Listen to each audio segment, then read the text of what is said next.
بسم اللہ الرحمن الرحیم۔ السلام علیکم۔ پاکستان افیئرس کے آج کے لیکچر میں ہم نہرو رپورٹ کے اوپر بات کریں گے۔ نہرو رپورٹ 1928 میں آئی تھی اور یہ انڈیا میں جو فیوچر کانسٹیٹیوشنل ریفارمز آنی تھی ان کے بارے میں انڈینز نے ایک جوائنٹ ایفرٹ کی تھی کہ برٹش گورنمنٹ کے لیے وہ ایسا ایک سیلینٹ پوائنٹس بنا کے دیں جن کو یوز کر کے برٹش پارلیمنٹ انڈیا کے لیے نیا کانسٹیٹیوشن بنا دے۔ تو اس کے لیے یہ ایک مشترکہ کاوش تھی on the part of Indian political parties کہ وہ ایک جگہ بیٹھیں اور بیٹھ کے ایک کنسنسس کے ساتھ فیوچر کانسٹیٹیوشن کے خد و خال بنا کے تو برٹش گورنمنٹ کے حوالے کریں تاکہ برٹش گورنمنٹ ان لائنز کے اوپر انڈیا کے لیے ایک نیا کانسٹیٹیوشن بنا کے دے سکے۔ تو آئیں دیکھتے ہیں نہرو رپورٹ کیا تھی اور اس کے سیلینٹ فیچرز کیا تھے۔ سب سے پہلے ہم یہ دیکھتے ہیں کہ نہرو کی جو رپورٹ آئی ہے اس میں اس کا بیک گراؤنڈ کیا تھا۔ آپ پہلے دیکھ چکے ہیں کہ 1919 میں جو چیلمسفورڈ ریفارمز تھی اس کے اندر انہوں نے یہ وعدہ کیا تھا کہ 10 سال کے بعد وہ ان کانسٹیٹیوشنل ریفارمز کو دوبارہ ریویو کریں گے اور اس کے بعد انڈیا کے لیے ایک نیا کانسٹیٹیوشن یا اس کے اندر چینجز لائیں گے۔ اس کے لیے انہوں نے سائمن کمیشن بھیجا جو 1927 میں انڈیا آیا، اور یہ بھی میں نے پچھلے لیکچرز میں آپ کو بتایا تھا کہ Indian political parties decided to boycott the commission on the plea that it lacked Indian representation. کیونکہ یہ آل وائٹ کمیشن تھا اس لیے انڈین نیشنل کانگریس نے اور مسلم لیگ نے اس کو ریجیکٹ کر دیا تھا، لیکن جو سائمن کمیشن تھا اس نے اپنی ریکمنڈیشنز بھیج دی تھیں برٹش گورنمنٹ کو کہ ان کو یوز کر کے فیوچر کانسٹیٹیوشن بنایا جائے، لیکن انڈینز نے چونکہ اس کو ریفیوز کر دیا تھا اور اس کا بائیکاٹ کیا تھا، اس لیے برٹش گورنمنٹ ریلکٹنٹ تھی کہ اگر سائمن کمیشن کی رپورٹ کو بیس بنا کے کوئی کانسٹیٹیوشن بنایا جائے تو انڈینز اس کو ایکسیپٹ نہیں کریں گے اور ایک پولیٹیکل انسرٹینٹی انڈیا کے اندر رہے گی۔ اس لیے انہوں نے ایک موقع دیا انڈیا کی نیشنل پارٹیز کو کہ وہ ایک کنسنسس کے ساتھ کوئی کانسٹیٹیوشن کے سیلینٹ فیچرز بنا کے دیں جن کو یوز کر کے پھر برٹش پارلیمنٹ ان کے لیے کانسٹیٹیوشن بنا سکے۔ تو اس پے کے پیش نظر یہ نہرو رپورٹ جو ہے وہ آتی ہے۔ The British decided to throw the ball in the court of Indian politicians. Lord Birkenhead, Secretary of State, challenged the Indians if they have any political capability and competence, then they should form a unanimous constitution and present it to us and we will implement it. تو یہ بڑا انہوں نے insulting ایٹیچیوڈ تھا broken head کا جو secretary of state تھا India کے لیے۔ اس نے چیلنج کیا انڈینز کو کہ آپ میں تو پولیٹیکل کیپیبلٹی سرے سے ہے ہی نہیں کہ آپ کسی قسم کے کانسٹیٹیوشن کی براڈ آؤٹ لائن بنا کے ہمیں ڈرافٹ کر کے دے سکیں، اور اگر آپ میں کمپیٹنسی ہے تو آپ بنا کے ہمیں دے دیں ہم، اور یونینیمس بنا کے دیں تو ہم اس کو امپلیمنٹ کر دیں گے۔ تو یہ اس نے ایک طرح کا ان کی کیپیبلٹیز پہ شک کیا تھا، انڈین کی کیپیبلٹیز پہ۔ Indian political parties accepted the challenge and called all parties conference at Delhi in January 1928۔ India کی پولیٹیکل پارٹیز نے اس چیلنج کو ایکسیپٹ کیا اور اس کے لیے انہوں نے آل پارٹیز کانفرنس دہلی میں بلائی جو 1928 میں جنوری 1928 میں اس کا پہلی میٹنگ ہوتی ہے۔ The conference was attended by around 100 delegates, 100 کے قریب ڈیلیگیٹس سے جنہوں نے یہ کانفرنس اٹینڈ کی، from all important parties including Indian National Congress and All India Muslim League۔ Congress نے بھی اس کو اٹینڈ کیا، مسلم لیگ نے بھی اس کو اٹینڈ کیا، اور اس وقت جتنی انڈیا کے اندر لیڈنگ پارٹی تھی ان میں انہوں نے تمام نے اس کو اٹینڈ کیا آل پارٹیز کانفرنس کو، اور 100 کے قریب جو ڈیلیگیٹس تھے وہ اس میں شریک ہوئے۔ The conference failed to reach a conclusion on the issue of right of minorities. باقی معاملات میں تو اتفاق ہو گیا، لیکن جو رائٹس آف مائنورٹیز ہیں اس کے اوپر کسی قسم کا کوئی کنکلوژن نہیں نکال سکے، اور یہاں آ کے یہ کانفرنس فیل ہو جاتی ہے to give a consensus salient features. The second round of the all parties conference was held in March the same year. 2 sub committees were formed but the end result was not different from the first session. اس کا دوسرا session جو ہے وہ مارچ میں ہوتا ہے، اور اس میں بھی 2 کمیٹیاں بنائی جاتی ہیں تاکہ وہ ڈیلیبریٹ کریں ان ایشوز کے اوپر، لیکن وہ کمیٹیز بھی کسی نتیجے پہ نہ پہنچ سکی، مائنورٹیز رائٹس کے اوپر کوئی کنسنسس ڈیولپ نہیں ہو سکا۔ اس کے بعد اس کا تیسرا سیشن ہوتا ہے۔ All parties Conference held at Bombay in May 1928 that a 7-member committee under the chairmanship of Motilal Nehru to determine the basic features of the Constitution of India. تو تیسری جب اس کا سیشن ہوتا ہے تو اس میں ایک 7 رکنی کمیٹی بنا دیتے ہیں جس کے ذمہ یہ کام لگایا جاتا ہے کہ وہ بیسک فیچرز جو ہیں کانسٹیٹیوشن کے وہ ڈرافٹ کریں اور اس کو پھر جو آل پارٹیز کانفرنس ہے اس کے سامنے پیش کیا جائے. اس 7 رکنی کمیٹی میں مسلم لیگ کی طرف سے 2 ممبران جو تھے وہ شامل تھے. ایک سید امام مسلمانوں کی طرف سے شامل ہوئے اور دوسرے شعیب قریشی مسلمانوں کی طرف سے اس میں شامل ہوئے اور انہوں نے مسلمانوں کی طرف سے اور آل انڈیا مسلم لیگ کی طرف سے اپنی تجاویز جو ہیں وہ اس سب کمیٹی کے حوالے کر دیں. Despite many hurdles, the Nehru Committee completed its task and its report, commonly known as Nehru Report, was presented in the 4th session of the All-Party Conference held in August 1928. یہ 7 رکنی committee نے اپنی سفارشات مرتب کی اور سفارشات مرتب کرنے کے بعد اگست 1928 میں انہوں نے آل پارٹیز کانفرنس میں اپنی رپورٹ پیش کر دی اور اس کو ہم کہتے ہیں کہ یہ نہرو رپورٹ تھی. دی committee declared that it was useless to ask anything less than complete Swaraj. Committee کا یہ متفقہ فیصلہ تھا کہ انڈیا کے اندر ہم نے انڈیپینڈنس کی بات کرنی ہے اور ایسا آئین کا مسودہ تیار کر کے دینا ہے جس میں انڈیا مکمل انڈیپینڈنٹ ملک بن جائے. اب سیلینٹ فیچرز اس کے جو رپورٹ کے ہیں وہ میں آپ کو بتا دیتا ہوں. جو نہرو نے رپورٹ تیار کر کے بھیجی اس کے سیلینٹ فیچرز کیا تھے؟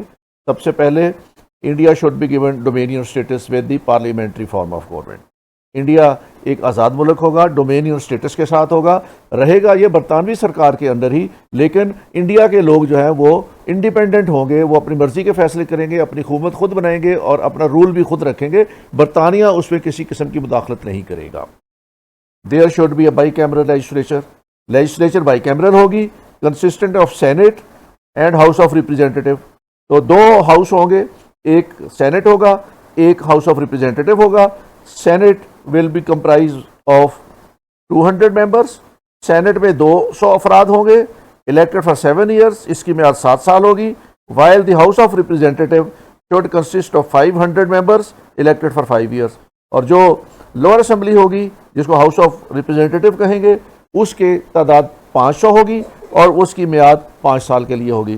تو اس طرح انڈیا کے لیے انہوں نے پارلیمنٹری فارم آف سسٹم اور بائی کیمرل، اس طرح انہوں نے انڈیا کے لیے پارلیمنٹری فارم آف گورنمنٹ اور بائی کیمرل لیجسلیٹر کا انتخاب کیا.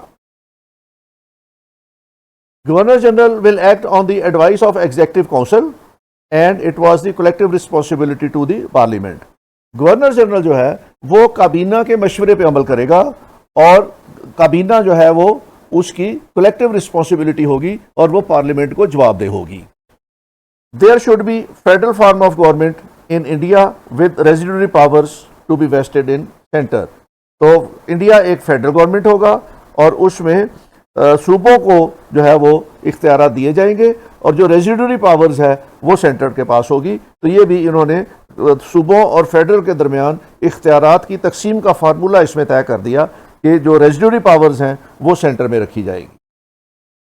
دیر will be no separate electorate for minorities. It claimed since separate electorate awakened communal sentiments, therefore it should be scrapped and joint electorate should be introduced.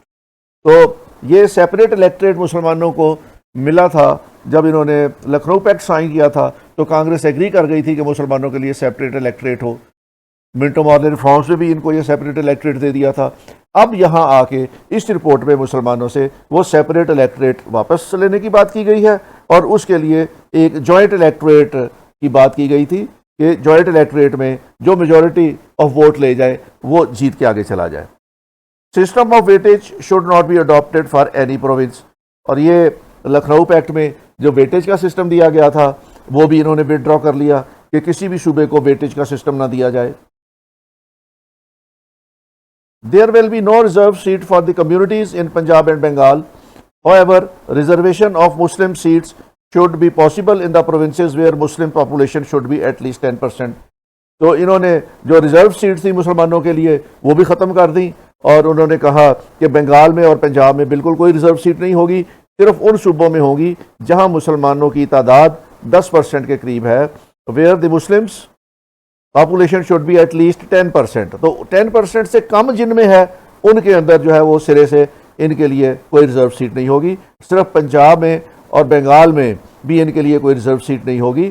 جو دوسرے صوبے ہیں جن میں مسلمان اقلیت میں ہیں لیکن وہاں مسلمانوں کی تعداد 10% سے زیادہ ہے تو وہاں انہوں نے یہ کہا کہ وہاں ان کو ریزرو سیٹس دی جائے گی.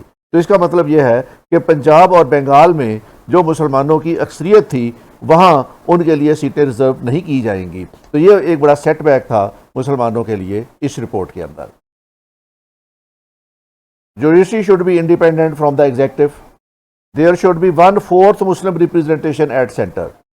یہ 1/4 انہوں نے کہا کہ سیٹیں مسلمانوں کو ملیں گی.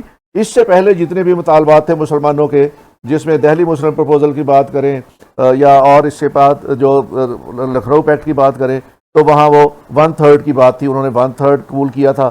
اب انہوں نے کہا کہ 1/3 نہیں 1/4 دیں گے. تو یہ مسلمانوں کی سیٹیں کم کرنے کی بات کی انہوں نے اس میں سینٹرل لیجسلیٹو میں.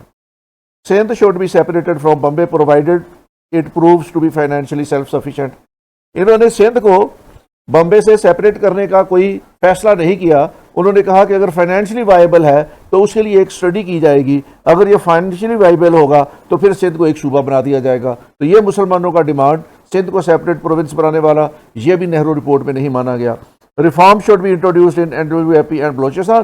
تو جو نہرو نے رپورٹس پیش کی اس میں اس نے صوبہ سرحد کے اندر یا صوبہ بلوچستان میں ریفارمز انٹروڈیوس کرنے کی مسلمانوں کا مطالبہ صرف مانا. باقی جتنے مطالبات تھے وہ اور جو فیصلے انہوں نے لکھنؤ پیکٹ میں کیے تھے اور جو مراعات انہوں نے لکھنؤ پیکٹ میں دی تھی مسلمانوں کو وہ بھی نہرو رپورٹ میں ساری کی ساری انہوں نے ان سے وڈرا کر لی. اب اس پہ آل انڈیا مسلم لیگ کا ریئیکشن کیا تھا؟ The report was not acceptable to the Muslims and both the Muslim members of the committee, Sayyid Imam Ali and Shoaib Qureshi did not sign it.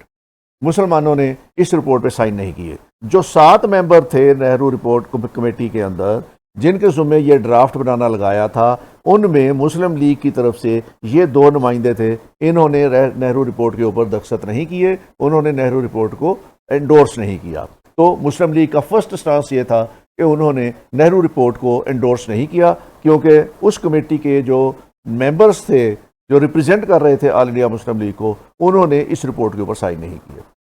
Syed Imam Ali due to bad health would not attend the meeting of the committee while Shoaib Qureshi refused to sign the report. تو یہ اس طرح انہوں نے شعیب قریشی نے sign کرنے سے انکار کر دیا.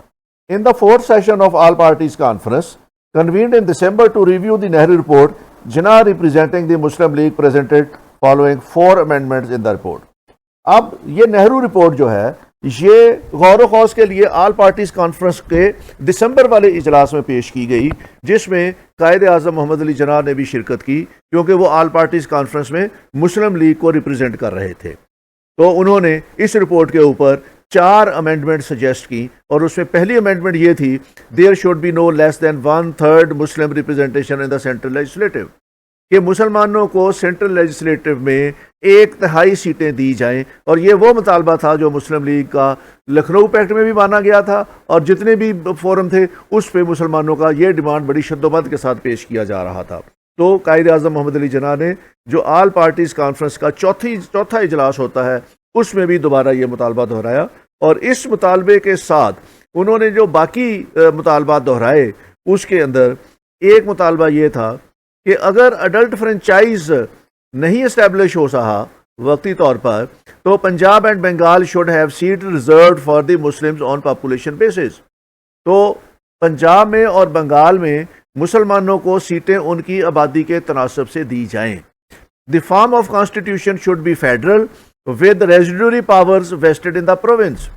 یہاں قائد اعظم نے نہرو رپورٹ سے صرف اس حد تک اختلاف کیا کہ انہوں نے نہرو رپورٹ نے بھی کہا تھا کہ فیڈرل گورنمنٹ ہو، انہوں نے بھی کہا کہ فیڈرل گورنمنٹ ہو، لیکن نہرو رپورٹ میں لکھا گیا تھا کہ ریزیڈوری پاور جو ہے وہ سینٹر کے پاس ہو، جبکہ قائد اعظم محمد علی جناح نے اس میں یہ تبدیلی کی کہ ریزیڈوری پاور صوبوں کے پاس ہوں اور صرف سینٹرز کی پاور جو ہے وہ کانسٹیٹیوشن میں لکھی ہوئی ہوں اور جو ریزیڈوری پاورز ہیں وہ صوبوں کو دے دی جائیں. Sindh should immediately be made a separate province and the reform should also be introduced in WFP and Balochistan at the earliest. تو یہ قائد اعظم نے کہا کہ جو نہرو نے رپورٹ پیش کی ہے اس میں یہ 4 امینڈمنٹ کر لی جائیں تو مسلم لیگ نہرو رپورٹ کا ساتھ دے گی. اب کانگریس نے کیا رسپانس دیا تو جناح کی پرپوزلز کو؟ تو جناح's proposals were rejected when put to vote in all parties conference. اب آل پارٹیز کانفرنس میں جب یہ پرپوزلز آئیں تو کانگریس نے اس کو ریجیکٹ کیا اور اس نے باقی پولیٹیکل پارٹیز کو بھی اپنے ساتھ ملا لیا. The Congress manage to get the majority vote in favour of the report. تو وہاں پہ جو ڈیلیگیشن تھا جس میں 100 کے قریب افراد تھے اور اس پہ جب یہ پٹ اپ ہوا تو پھر کانگریس نے وہاں مینوورنگ کی اور میجورٹی نے ووٹ دے دیا اور قائد اعظم محمد علی جناح کی طرف سے پیش کی گئی یہ چاروں کی چاروں امینڈمنٹس نہرو رپورٹ میں انہوں نے ریجیکٹ کر دی. اور اس کے ساتھ ہی انہوں نے مطالبہ کر دیا گورنمنٹ سے to make a constitution till December 31 according to the Nehru Report کہ نہرو رپورٹ کے مطابق 31 دسمبر تک نیا کانسٹیٹیوشن بنا کے تو اس کو انڈیا میں نافذ کر دیا جائے. اب مسلمانوں کا کیا ری ایکشن تھا؟ On 21 March 1929 the report was discussed in Central Legislative Assembly. Central Legislative Assembly میں بھی یہ ڈسکس ہوا یہ معاملہ. Quaid-e-Azam and all Muslim members opposed it. تو اس میں جتنے مسلمان ممبر تھے اس وقت سینٹرل لیجسلیٹو اسمبلی کے انہوں نے اس نہرو رپورٹ کو ریجیکٹ کر دیا. The Muslim print media launched a campaign against it. Jamiat Ulema Hind which always sided with Congress also rejected it. یہاں تک کہ جمعیت علماء ہند جو ہمیشہ کانگریس کا جس نے ساتھ دیا تھا اور انہوں نے کانگریس کے ساتھ مل کے سیاست کی تھی انہوں نے بھی نہرو رپورٹ کو ریجیکٹ کر دیا. کانگریس نے یہ ڈیسائیڈ کیا کہ 26 جنوری کو انڈیپینڈنس ڈے بھارت میں منایا جائے گا کہ آج ہم سمجھیں گے کہ ہم نے ایک نیا آئین بنانے کا مسودہ تیار کر کے دے دیا ہے, اس کے مطابق آئین بن گیا تو ہم 26 جنوری کو انڈیپینڈنس ڈے منایا کرتے ہیں. لیکن قائد اعظم محمد علی جناح نے اس رپورٹ کی بھرپور مخالفت کی and it is a parting of ways. And once the ambassador of Hindu-Muslim unity was now convinced that the Hindu mindset in India was bent upon pushing the Muslim minority to the wall. تو اب اس stage پہ آ کے جب یہ ساری amendments جو قائد اعظم محمد علی جناح نے اس report میں پیش کی تھی وہ ریجیکٹ ہو گئیں تو اس سے پھر قائد اعظم محمد علی جناح جو تھے ان کا فیصلہ تھا کہ اب انڈیا میں ہندوستان کے ساتھ بیٹھ کے کسی قسم کی کوئی پولیٹیکل ڈائیلاگ نہیں ہو سکتے یا انڈیا میں کانگریس کے ساتھ بیٹھ کے پولیٹیکل جو ہے وہ فیصلہ سازی نہیں ہو سکتی. اور وہ جو ایک فضا قائم ہوئی تھی یونٹی کی, ہندو مسلم یونٹی کی, وہ نہرو رپورٹ کی اس کے بعد جو فائنڈنگ آئی ہے وہ پھر مسلمان جو ہے وہ پیچھے ہٹ گئے اور انہوں نے آئندہ سے فیصلہ کیا کہ وہ ہندوؤں کے ساتھ کسی بھی قسم کے پولیٹیکل پلیٹ فارم سے کوئی اتحاد نہیں کریں گے. اس معاملے میں کے عزیز نے بہت اچھا کومنٹس دیا ہے کہ with the end of the Khilafat movement the short honeymoon of Hindu Muslim unity also came to an end and hostilities re-emerged but this time with a greater intensity and prospects of unity between the two nations ceased to exist. The Nehru report put a seal on this conflict and peace disappeared from India for good. تو یہ کے عزیز نے کہا کہ یہ ہندوؤں کی ہٹ درمی تھی کہ نہرو رپورٹ میں انہوں نے اس حد تک مسلمانوں کو دیوار کے ساتھ لگایا کہ اس کے بعد یہ کانفلکٹ جو ہے کمیونل کانفلکٹ انڈیا میں یہ پختہ ہو گئی اور انڈیا سے امن ہمیشہ کے لیے ختم ہو گیا. تو یہ بہت نیگیٹو کانسیکوینس تھے نہرو رپورٹ کے on the Hindu Muslim unity and the communal conflict in subcontinent. اب اس رپورٹ کی سگنیفیکینس کیا ہے؟ سب سے پہلے تو سگنیفیکینس یہ ہے کہ برٹش نے ایک موقع دیا انڈینز کو کہ وہ اپنا ایک کنسنسس کانسٹیٹیوشن بنا دیں تو ہم نافذ کر دیں گے. تو یہ ایک اپرچونٹی تھی انڈینز کے پاس کہ وہ ایک اپنا کنسنسس کانسٹیٹیوشن بنا سکتے تھے, لیکن کانگریس کی ہٹ درمی کی وجہ سے یہ اپرچونٹی ضائع ہو گئی. نہرو رپورٹ ایکسپوزڈ ہندو مائنڈ سیٹ ٹورڈز مسلم. جو ہندوؤں کے ذہن میں مسلمانوں کے خلاف جو نفرت تھی اس کا اظہار برملا انہوں نے نہرو رپورٹ کے اندر کر دیا. The honeymoon period of Hindu-Muslim unity ended. It proved to be parting of ways between Congress and All India Muslim League. تو اس سے کانگریس اور مسلم لیگ میں علیحدگی ہو جاتی ہے اور پھر آئندہ ہونے والے کسی بھی سیاسی اختلاف میں یہ دونوں فریقین کسی ایک بات پہ متفق نہیں ہو سکے. The communal conflict between Hindu and Muslims increased as both could not agree on any political reforms in future. تو جو مقصد تھا نہرو رپورٹ کا کہ ایک کنسنسس ڈیولپ کرنا ہے انڈیا کے اندر تاکہ فیوچر کانسٹیٹیوشن اور کنسنسس کے مطابق بنایا جا سکے، وہ اپرچونٹی یہاں ختم ہو گئی. اور اس کے بعد 1947 تک جب تک یہ انڈیا ڈیوائیڈ نہیں ہو گیا، کبھی کوئی ایسی اپرچونٹی نہیں آئی جہاں پہ پھر مسلمان اور ہندو ایک پلیٹ فارم پہ بیٹھ کے سیاسی طور پر مسائل کے لیے کسی بات پہ متفق ہوئے ہوں یا انہوں نے کوئی کنسنسس کے ساتھ لائحہ عمل مرتب کیا ہو. تو یہاں سے مسلم لیگ کی اور کانگریس کی راہیں پرماننٹلی جدا ہو جاتی ہیں. آپ نے اگر فردر ریفرنسز لینے ہیں یا بکس پڑھنی ہے یا اس پہ ایکسٹینسو اسٹڈی کرنی ہے تو اس کے لیے ایک تو لیمبارٹ سرون کی کتاب ہے جو نہرو رپورٹ، اور ایک موتی لال نہرو کی اپنی کتاب ہے جو انہوں نے 1929 میں لکھی تھی، دی انڈین نیشنل ڈیمانڈ. یہ بہت اچھی کتاب ہے. اور اس کے بعد بشیر الدین محمود احمد 1930 میں ان کی کتاب ہے the Nehru report and the Muslim rights. اور محمد علی چھاگلا نے 1929 میں لکھی the Muslims and the Nehru report. اور پدما شاہ نے 1980 میں Indian National Congress and the Muslims 1928 to 47. یہ ایکسٹینسو اسٹڈیز کے لیے بکس ہیں. اگر آپ ان کو پڑھنا چاہیں تو اس کے اوپر نہرو رپورٹ کے اوپر آپ اس میں سے مزید مٹیریل لے سکتے ہیں. یہ تھا آج کا لیکچر جس میں ہم نے نہرو رپورٹ پہ بات کی، اور انشاءاللہ کل ہمارا لیکچر ہوگا قائد اعظم کے 14 پوائنٹس کے اوپر. Thank you very much. Take care. خدا حافظ.